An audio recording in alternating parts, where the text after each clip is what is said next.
Ako si Jade Buhoy, hatid sa inyo ang mga pinakamainit na balita sa bansa. Dito sa News Force. Sa ulo ng mga balita. DOH, tututukan ang kakulangan ng mga psychiatrist sa bansa. Ilang ahensya ng gobyerno lumagda ng kasunduan upang paigtingin ang anti-colorum campaign. Philippine Air Force at US Air Force nagtulungan sa pagpapahusay ng logistics management. Mga aplikanteng botante para sa 2025 elections, higit 2 milyon na. Philippine Food Expo, ibinida ang pagkaing Pinoy. Dubai flights, apektado ng malawakang pagbaha sa UAE. Patas at pantay na balita, komprehensibong ulat para sa pulso ng masa. Ito ang News Force. Sa unang balita, nagpasalamat ang Department of Health o DOH ukol sa naging pahayag ni dating Vice Presidente na si Leni Robredo kamakailan ukol sa kakulangan ng mga psychiatrists at mental health practitioners hindi lamang sa Pilipinas kundi sa buong mundo. Isinaad ng ahensya na prioridad nito ang mental health at wellness na kaugnay ng DOH Action Agenda Item No. 6 na ginhawa ng isip at damdamin. Dagdag pa nito ay nakipagtulungan din umano si Health Secretary Teodoro Herbosa sa mga miyembro ng Philippine Council for Mental Health hinggil dito.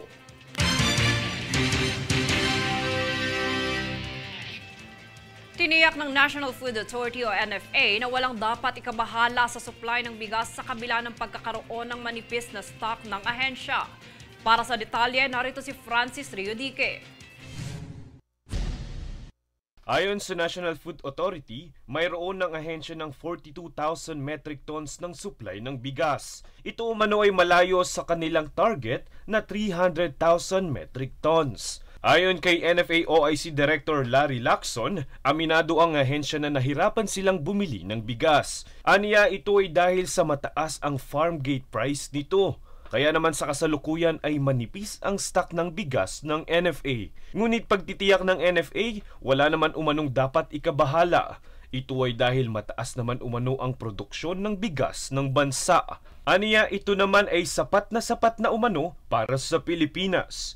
Nasa merkado naman umano ang supply ng bigas at mayroon pa ring nag-aangkat nito. Francis Riodique, nag-uulat para sa One Media Network. Bilang bahagi ng paglulunsad sa service caravan ng Bureau of Immigration o BI, isinulong nito ang pagsusuplong sa kanila ukol sa mga ilegal na dayuhan na namamalagi sa bansa. Base kay BI Commissioner Norman Tansinco, ang bagong immigration caravan ay layuning mapabilis ang pagpoproseso sa mga reklamo ukol sa dayuhang namamalagi sa bansa nang hindi sumusunod sa patakaran ng immigration. Bahagi rin ng nasabing caravan sa kampanyang protektahan ang mga kabataan laban sa mga dayuhang sexual predators na maaaring maglipa na sa bawat lokalidad.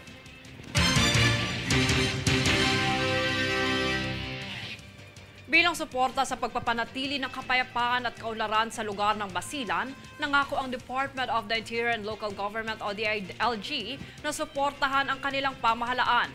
Kabilang rin rito ang pagpapabalik loob sa 300 rebelde. Ang buong detalye pakinggan sa aking ulat. Bahagi ng layuning panatilihin ang kapayapaan at kaunlaran sa lugar ng Basilan, nangako si Department of the Interior and Local Government o DILG Secretary Benhur Abalos sa pagsuporta sa kanilang pamahalaan kasabay ng pagbabalik loob sa komunidad ng 300 rebelde.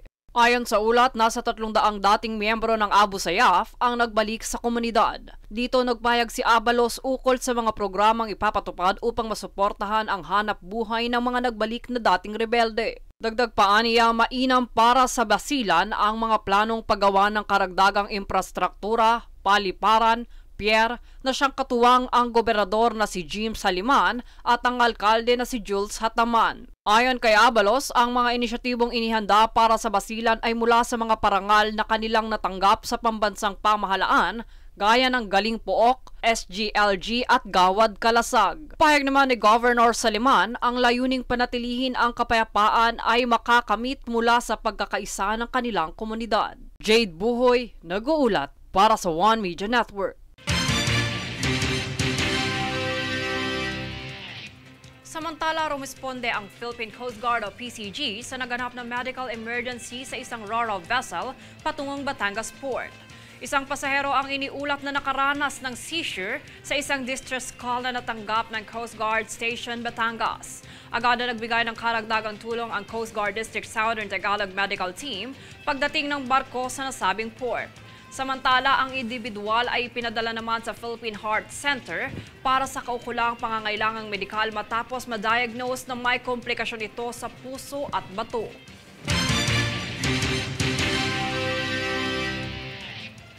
Alinsunod sa pagpapaigting ng anti-chlorine campaign sa Metro Manila, lumagda kamakailan ang MMDA, DILG at DOTR upang paigtingin ang kumpanyang ito. Ang detalye sa ulat ni Princess Castro. Lumagda ng Memorandum of Agreement o MOA ang Metropolitan Manila Development Authority o MMDA kasama ang Department of Transportation o DOTR at Department of the Interior and Local Government o DILG upang lumikha ng Joint Task Force o JTF para sugpuin ang mga iligal na sasakyan o kolorum na namamasada. Sa pamamagitan ng Special Project Group ng Philippine National Police, bubuuin ng 3 ahensya ang task force na layong makipag-ugnayan at makipagtulungan sa pagsasagawa ng traffic, clearing at lahat ng uri ng anti-colorum operations sa loob ng Metro Manila.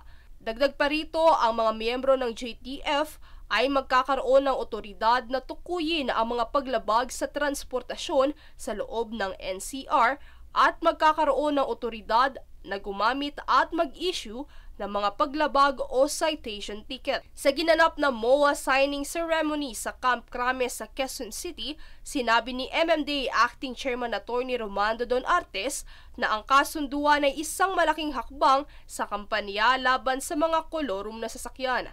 Matatanda ang kamakailan ding nakapagtala ng maraming bilang ang MMDA at DILG sa mga nagdaang operasyon laban sa mga kolorum kung saan isa sa mga nahuli ang pamangkin ni DILG Secretary Benjamin Benhur Abalos Jr. Kaya't sa pagsasani-puwersa ng 3 ahensya kasama ang PNP ay naniniwala ang mga ahensya na mas mapapalawak pa ang operasyon kontra kolorum. Samantala, dinagdag din ni DOTR Secretary Jaime Bautista na ang JTF ay isa sa mga solusyon upang matulungan ang mga lehitimong operator at driver na sumusuporta sa Public Utility Vehicle Modernization Program. Anya, makatutulong ang crackdown sa mga kolorum na sasakyan hinggil sa pagresolba sa trapiko sa mga kalsada sa Metro Manila. Ang pagpapaigting sa kampanyang ito ay nakaangkla sa direktiba ni Pangulong Ferdinand Marcos Jr. na sugpuin ang mga kolorum na sasakyan sa Metro Manila. Princess Castro, nag-uulat para sa One Media Network.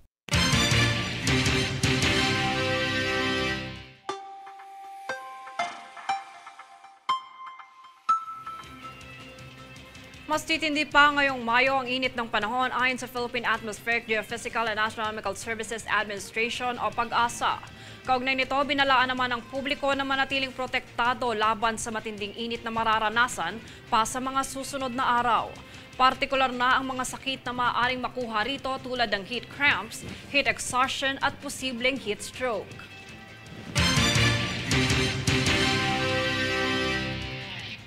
Susunod sa News Force. Direktor ng BFAR sinibak sa pwesto dahil sa umano'y kaso ng katiwalian. DMW nagbabala sa mga OFWs na mag-ingat sa investment scam. Philippine at US Air Force nagtulungan sa pagpapahusay ng logistic management. Manatiling nakatutok para sa higit pang mga balita sa pagbabalik ng News Force.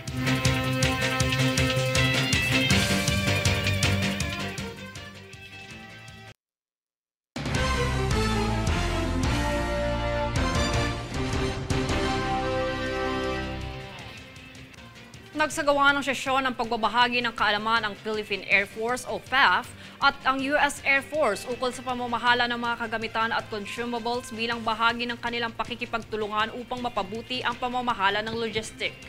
Ayon sa PAF, upang mapanatili ang overall base operation, ang aktibidad na ito ay naglalayong i-maximize ang katiyakan at kahusayan sa pamamahala ng mga mahalagang kagamitan at consumable. Tiniyak nito na ang Air Force ay nagpapanatili ng isang handa na puwersa upang pangalagaan ang bansa at mga tao nito.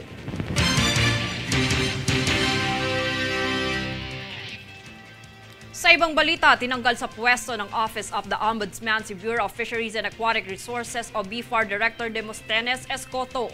Ito ay dahil matapos mapatunayan ng Ombudsman na guilty si Escoto sa kasong grave misconduct na nag-ugat sa umano'y kaso ng katiwalian. Kaya naman itinalaga ni Agriculture Secretary Francisco Laurel Jr. si Isidro Velayo Jr. bilang office in charge ng BFAR.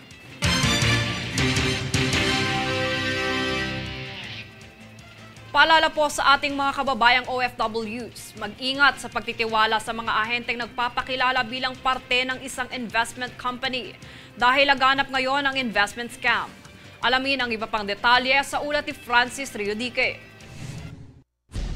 Nagbabala ang Department of Migrant Workers o DMW na mag-ingat ang mga OFW sa kumakalat ngayon na investment scam. Ang modus ng mga ito ay magpapanggap bilang ahente ng isang lehitimong investment company. Hihikayatin niya ang biktima na magbigay ng pera bilang puhunan sa alok na investment. Inaakit nito ang mga biktima sa pamamagitan ng pag-aalok ng mas mataas na kita o balik mula sa ipinuhunan. Maglalagay pa umano ito ng mga kilalang personalidad o celebrity na nagtagumpay sa pag-i-invest, ngunit wala namang patunay ayon sa DMW.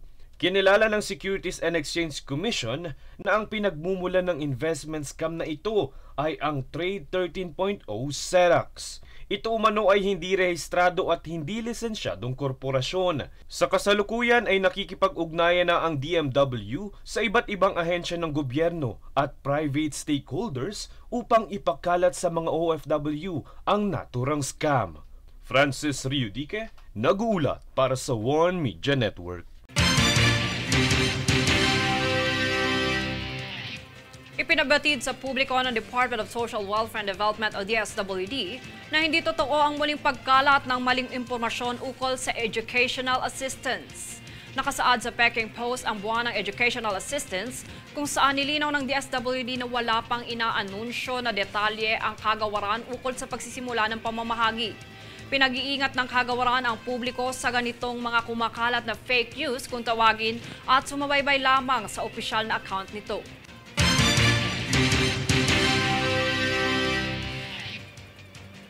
Pinag-iingat ng National Telecommunications Commission o NTC ang publiko ukol sa mga nag-aalok na pekeng trabaho online.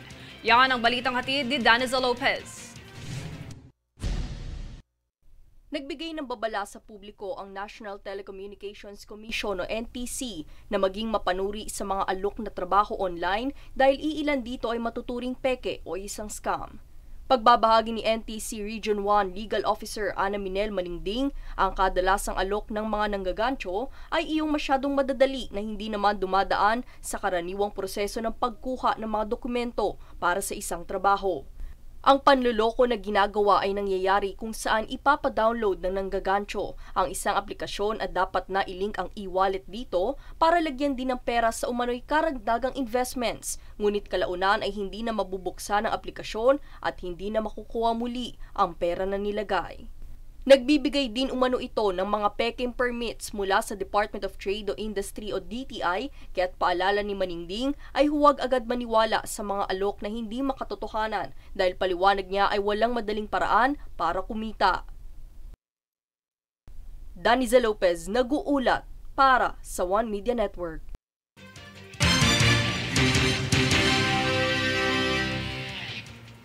Sa ibang ahensya, nahuli ng Philippine National Police Anti-Cybercrime Group o PNP-ACG ang suspect sa likod ng middleman scam. Atin niyang alamin sa pagbabalik ni Daniza Lopez. Pinag-iingat ng Philippine National Police Anti-Cybercrime Group o PNP-ACG ang publiko sa pagkalat ng middleman scam sa iba't ibang plataporma ng online selling.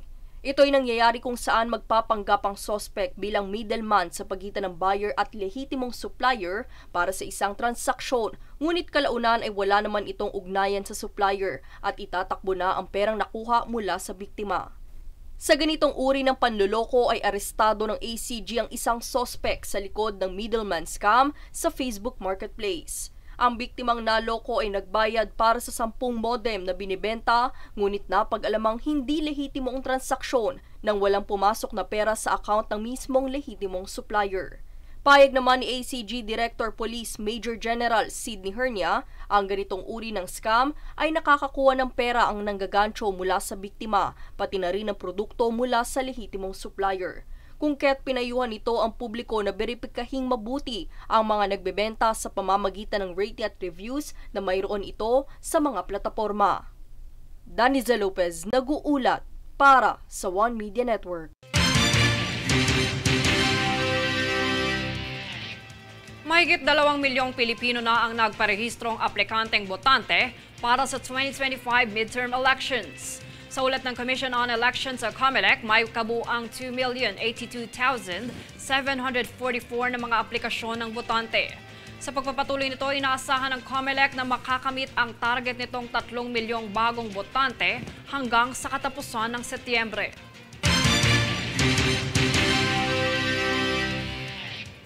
Susunod sa News Force.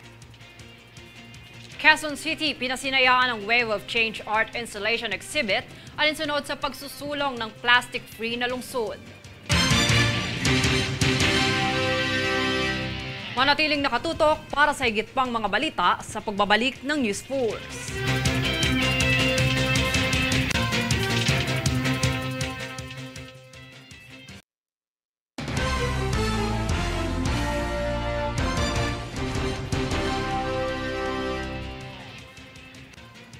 Pagkaing Pinoy at iba't ibang putahe ang ibinida ng taunang Philippine Food Expo na naganap nitong linggo, kung saan hindi lang masarap na handa ang bahagi, kundi ang layuning mapaigting ang kalakalan sa sektor ng agrikultura. Ang balita tunghayan mula rito. Ikinalugod ni Department of Agriculture o DA Secretary Francisco Chu Laurel Jr. ang paglulunsad ng taunang Philippine Food Expo. Base sa kanyang Facebook post, dito bumida ang pagkaing Pinoy sa 300 exhibitors mula sa food manufacturing, cultivation, export, equipment, packaging, ingredients, additives at iba pang serbisyong kaugnay ng industriya. Ayon sa kalihim, ang Food Expo ay nagbibigay oportunidad na mapalakas ang ugnayan ng merkado at producer ng pagkain sa mga mamimili at mga industriyang kaakibat ng kalakalan. Dagdag pa niya, sa pamamagitan nito maisusulong ang kalakalan sa sektor ng agrikultura para sa mas maunlad na agri-food industry. Ang Philippine Food Expo ay kaganapang suportado ng pambansang pamahalaan, maging ang Department of Agriculture, pati na rin ang mga organisasyong pangkalakalan sa bansa. Sa kaganapang ito, kasama ang layuning palawigin ang negosyo ng bawat kasapi habang ginagamit ang mga pamamaraang ibinahagi sa bansa ng ASEAN Economic Community. Bilang ang Pilipinas ay isa sa mga bansang patuloy at mabilis na umuunlad ang ekonomiya. Jade Buhoy, nag-uulat para sa One Media Network. Naglabas ng ordinansa kahapon ang alkalde ng lungsod ng Maynila na si Hani Lacuna hinggil sa pagpapatigil ng clamping ng motor sa lungsod. Tunghayan ang kabuoang detalye sa ulat ni Princess Castro. Naglabas ng kautusan kahapon ni ika-17 ng Abril ang lungsod ng Maynila hinggil sa pagpapatigil sa clamping ng motor sa lungsod. Ang ordinansang ito ay ang motorcycle clamping na base sa Manila City Ordinance No. 8998. Ito ay alinsunod sa napagkasunduan ng mga alkalde sa iba't ibang lungsod ng Metro Manila, katuwang ang Metropolitan Manila Development Authority o MMDA, na masiguro ang maayos na trapiko sa mga national road at sa mabuhay lane. Ayon kay Manila City Mayor Maria Sheila Hani Lacuna, ipinatigil niya ang pagpapatupad ng nasabing ordinansa sa kadahilan ng may ilang reklamong natanggap ang kaniyang opisina ukol sa hindi maayos na pagpapatupad nito. Dahil dito, agad na pinaimbestigahan ng alkalde sa Manila Traffic and Parking Bureau ang mga reklamo ukol dito. Samantala, nagbigay din ng paalala ang alkalde hinggil sa mga formal na anunsyo tungkol sa mga bagong pulisiya sa Maynila kung saan anya makikita lamang ito sa Manila Public Information Office Facebook page o sa official Facebook page ng alkalde na Doktora Hani Lacuna. Princess Castro, nag-uulat para sa One Media Network. Alinsunod sa pagsulong ng lungsod ng Quezon tungo sa plastic-free city, ibinida ng Quezon City Hall ang isang art installation na pinamagatang Wave of Change. Ang art exhibit na ito ay may taas na 12 feet na gawa sa mga plastic straw at single-use plastics. Mula sa madilim na kulay sa gilid na sumasalamin sa mataas na carbon emissions at polusyon sa kapaligiran, ay unti-unting lumiliwanag ang exhibit papunta sa gitna na sumisimbolo naman sa patuloy na paglaban ng lungsod sa plastic pollution. Para sa mga nagnanais na masilayan ang art na ito, maaaring bisitahin ang Wave of Change hanggang sa katapusan ng buwan.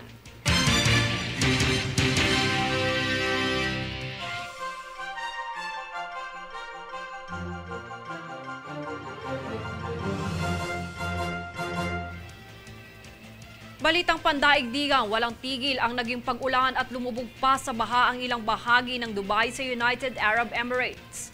Ilang sasakyan ang na-stranded at tumirik dahil sa pagbaha sa mga kalsada. Gayon din ang bahay na nalubog rin sa baha.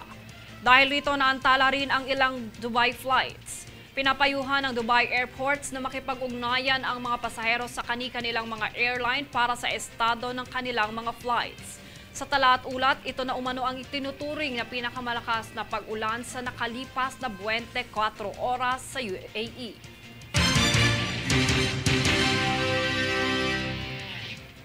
At narito ang recap ng mga nagbabagang balita ngayon. Sa ulo ng mga balita, DOH tututukan ang kakulangan ng mga psychiatrist sa bansa.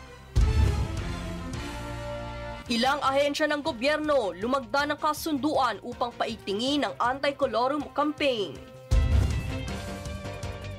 Philippine Air Force at US Air Force nagtulungan sa pagpapahusay ng logistics management. Mga aplikanteng botante para sa 2025 elections, higit 2 milyon na. Philippine Food Expo, ibinida ang pagkaing Pinoy. Dubai flights apektado ng malawakang pagbaha sa UAE. Patas at pantay na balita, komprehensibong ulat para sa pulso ng masa. Ito ang News Force. At yan ang pinakamainit na mga balita ngayong araw. Manatiling nakatutok sa aming mga ulat at update sa aming Facebook page, facebook.com/OneMediaNetwork. Ako si Jade Buhoy at ito ang News Force.